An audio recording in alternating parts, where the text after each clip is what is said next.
ಆಕಾಶವಾಣಿ ಮೈಸೂರು.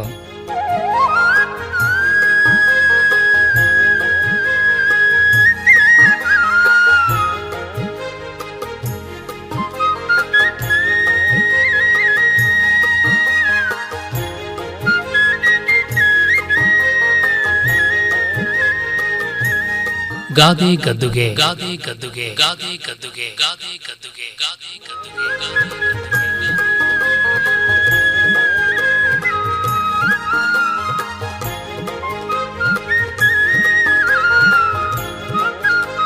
ರಚನೆ ಹಾಗೂ ಪ್ರಸ್ತುತಿ ಡಾಕ್ಟರ್ MS ವಿಜಯ ಹರನ್. ಬಾವಿಗೆ ಹತ್ರ ಇರೋ, ನೆಂಟ್ರಿಗೆ ದೂರ ಇರೋ.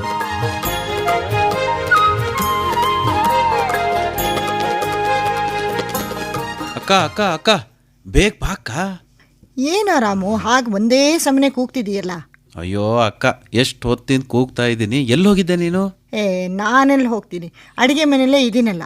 ಏನೋ ಕೆಲಸ ಮಾಡ್ತಾ ಅಲ್ಲೇ ಇದ್ದೆ. ಹಾಗಾದ್ರೆ ನಿನಗೆ ಕಿವಿ ಕೇಳಿಸಲ್ಲ ಅನ್ನೋದು ಗ್ಯಾರಂಟಿ ಆಗೋಯ್ತು ಬಿಡು.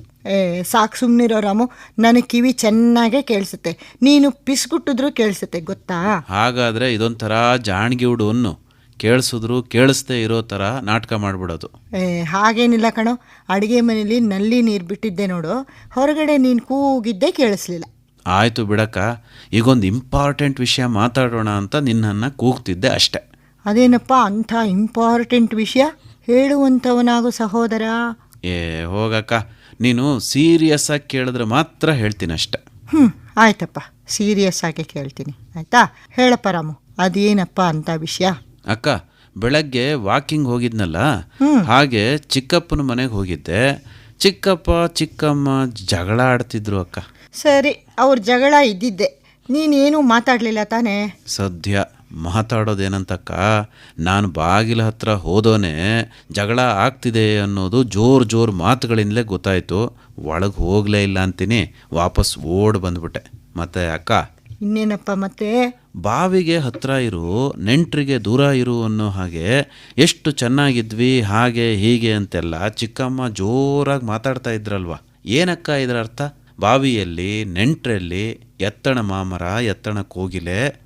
ರಾಮು, ಬಾವಿಗೆ ಹತ್ರ ಇರು, ನೆಂಟಿಗೆ ದೂರ ಇರು ಅನ್ನೋದು ಒಂದು ಸುಂದರವಾದ ಗಾದೆ ಕಣೋ.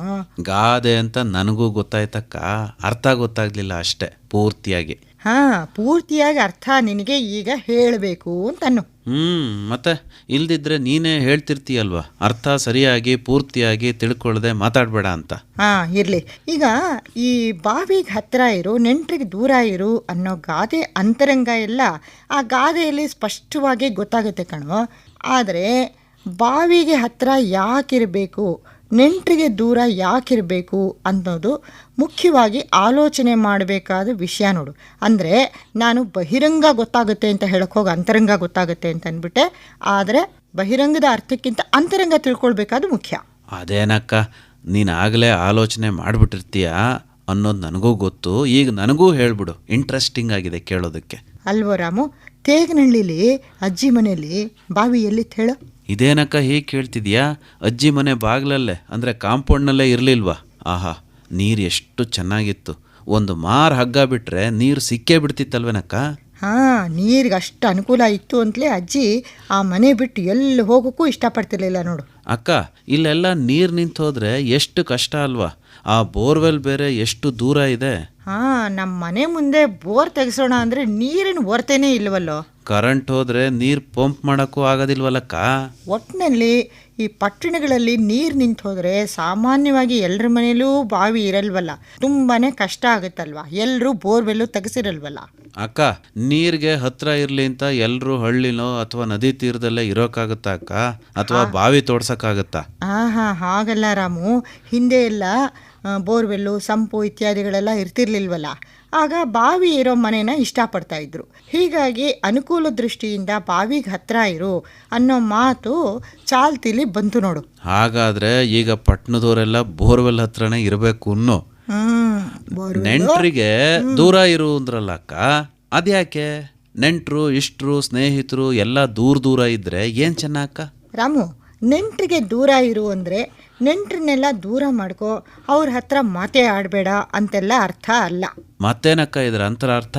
ರಾಮು, ಈಗ ನೆಂಟರು ಮನೆಗೆ ಬರ್ತಾರೆ ಅಂದರೆ ನಮಗೆಷ್ಟು ಖುಷಿ ಆಗುತ್ತಲ್ವಾ? ಹೌದಕ್ಕ, ಅವ್ರಿಗೆ ಸ್ಪೆಷಲ್ಲಾಗಿ ಊಟ ತಿಂಡಿ ಉಡುಗೊರೆ ಅಂತೆಲ್ಲ ಕೊಟ್ಟು ಸಂಭ್ರಮ ಪಡ್ತೀವಲ್ವಾ? ಹಾಂ, ಅದೇ ಅವರು ದಿನಾ ಬರೋಕ್ಕೆ ಶುರು ಮಾಡಿದ್ರೆ? ಅಯ್ಯೋ, ಈ ಕಾಲದಲ್ಲಿ ಹಾಗೆಲ್ಲ ಮಾಡಿದ್ರೆ ಹೇಗೆ ಸಹಿಸೋಕ್ಕಾಗತ್ತೆ? ಮತ್ತು ಊಟ ತಿಂಡಿ ವಿಷಯ ಇರಲಿ, ಅವರೂ ಸದರ ಆಗ್ಬಿಡ್ತಾರೆ. ಅಲ್ಲದೆ ಅವ್ರ ಮನೆ ವಿಷಯ ನಮ್ಮ ಮನೆ ವಿಷಯ ಎಲ್ಲ ಚರ್ಚೆಗೆ ಬಂದು ಜಗಳ ಕೂಡ ಆಗ್ಬಿಡ್ಬೋದು. ಕೆಲವು ವೇಳೆ ಮಾತೇ ನಿಂತೋಗ್ಬೋದೇನೋ. ಅದೇನೋ ಹೇಳ್ತಾರಲ್ವ, ಹತ್ತಿರದಲ್ಲಿದ್ದರೆ ಹಡಗನಾಥ ಅಂತ. ಸರಿಯಾಗಿ ಹೇಳಿದೆ. ಮತ್ತು ಅತಿ ಸರ್ವತ್ರ ವರ್ಜಯೇತ್ ಅಂತ ಕೂಡ ಹಿಂದೆ ಸುಭಾಷಿತದ ಒಂದು ಉಕ್ತಿನೇ ಇದೆ ಕಣೋ. ಅಂದರೆ ಯಾವುದನ್ನು ಅತಿ ಮಾಡಬಾರದು ನಾವು. ಒಳ್ಳೆಯದಾಗಲಿ ಕೆಟ್ಟದಾಗಲಿ ಏನೇ ಆಗಲಿ ಒಂದು ಮಿತಿಯಲ್ಲಿ ಇರಬೇಕು ಅಂತ ಹಿರಿಯರು ಎಚ್ಚರಿಸಿದ್ದಾರೆ. ನಮ್ಮ DVG ಕವಿಗಳಿಗೆ ಹೇಳಿದ್ಯಾ ಅವ್ರ ಹೆಸರು? ಅವರು ಕೂಡ ಹೇಳ್ತಾರೆ, ಏನು ಗೊತ್ತಾ, ಅತಿ ಬೇಡವೆಲ್ಲಿಯೂ ಮಂಕುತಿಮ್ಮ ಅಂತನ್ಬಿಟ್ಟಿದ್ದೇನೆ. ಯಾವುದು ಅತಿ ಮಾಡಬಾರ್ದು ಅಂತ. ನೆಂಟರ ಹತ್ರ ಎಷ್ಟು ಹೊಂದಾಣಿಕೆ ವಿಶ್ವಾಸ ಬೇಕೋ ಅಷ್ಟರಲ್ಲೇ ಇರಬೇಕು. ಸಾಧ್ಯವಾದಷ್ಟು ಸ್ವಲ್ಪ ಮನೆಗಳು ದೂರ ದೂರ ಇದ್ದರೆ ಒಳ್ಳೆಯದು ಅನ್ನೋ ಅರ್ಥದಲ್ಲಿ ಹೇಳ್ತಾರೆ.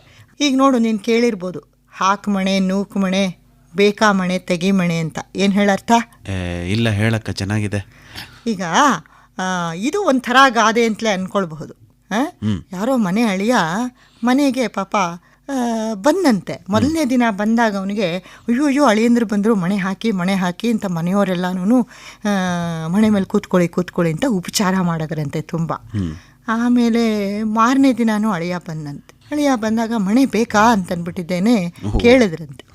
ಇಲ್ಲೇ ಕೂತ್ಕೋತೀರಾ, ಮಣೆ ಬೇಕಾ ಅಂತನ್ಬಿಟ್ಟಿದ್ದೇನೆ. ಆಮೇಲೆ 3ನೇ ದಿನ ಬಂದಾಗ ಆ ಮಣೆನ ಆ ಕಡೆಗೆ ತಳ್ಳಿದ್ರಂತೆ, ಕೂತ್ಕೊಳ್ಳಿ ಅಂತನ್ಬಿಟ್ಟು.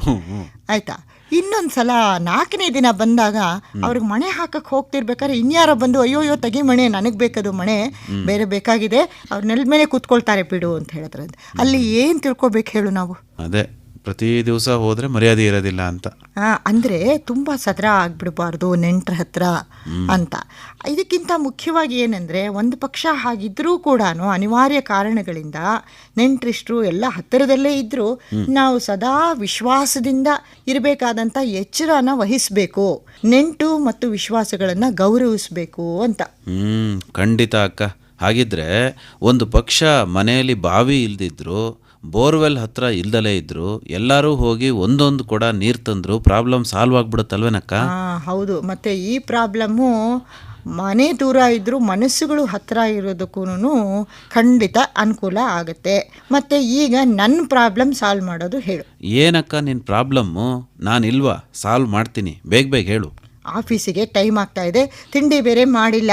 ಅಕ್ಕ, ಅದಕ್ಕೆ ಯಾಕೆ ಚಿಂತೆ ಮಾಡ್ತೀಯಾ? ಇವತ್ತು ನಾನೇ ನಿನಗೆ ಹೋಟೆಲ್ನಲ್ಲಿ ತಿಂಡಿ ಕೊಡಿಸ್ತೀನಿ. ಓಹೋ, ಪರವಾಗಿಲ್ವೇ? ಏನು ಕೊಡಿಸ್ತೀಯಪ್ಪ?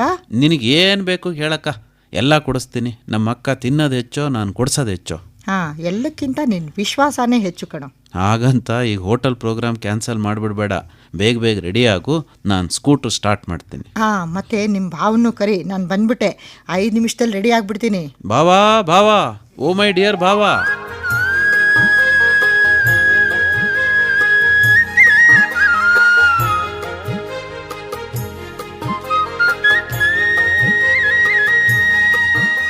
ಗಾದೆ ಗದ್ದುಗೆ ಕೇಳುತ್ತಿದ್ದೀರಿ.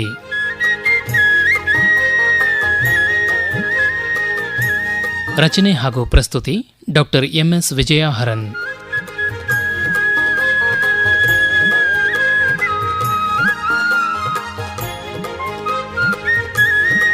ನಿರೂಪಣೆ NK ಶಿವಮೂರ್ತಿ.